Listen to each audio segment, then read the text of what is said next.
આપ નિહાળી રહ્યા છો ભારત દર્શન ન્યૂઝ। આજના મહત્વના સમાચાર। કામરેજ તાલુકાના ખોલવડ અને આંબોલીને જોડતા નેશનલ હાઈવે NH48 પર તાપી નદીના બ્રિજની મુલાકાત લઈ જિલ્લા કલેક્ટર ડો સૌરભ પારધીએ બ્રિજની એક્સપાન્શન જોઈન્ટની કામગીરીનું નિરીક્ષણ કર્યું। મુખ્યમંત્રી ભૂપેન્દ્ર પટેલે વડોદરા જિલ્લાના મુજપુર ગંભીરા પુલ દુર્ઘટના બાદ રાજ્યના તમામ પુલોની સલામતી ધ્યાને લેતા જાહેરહિતમાં તેની પુલ તાત્કાલિક ધોરણે સઘન ચકાસણી કરવાની સૂચના આપી હતી।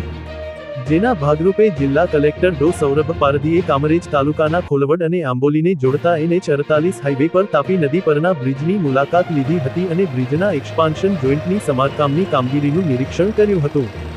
બ્રિજ રિપેરિંગની કામગીરીના કારણે બ્રિજ બંધ કરવામાં આવ્યો છે, ત્યારે આ રૂટ પરના ટ્રાફિકને વડોદરા મુંબઈ હાઈવેના કિમ 4 રસ્તાથી એના સુધીના સેક્શન પર ડાયવર્ટ કરવામાં આવ્યો છે। જે સંદર્ભે નેશનલ હાઈવે ઓથોરિટીના અધિકારીઓ સાથે વાહન વ્યવહાર સરળ બને અને વાહનચાલકોને મુશ્કેલી ન પડે એ બાબતે ચર્ચા વિચારણા કરી જરૂરી સૂચના આપી હતી।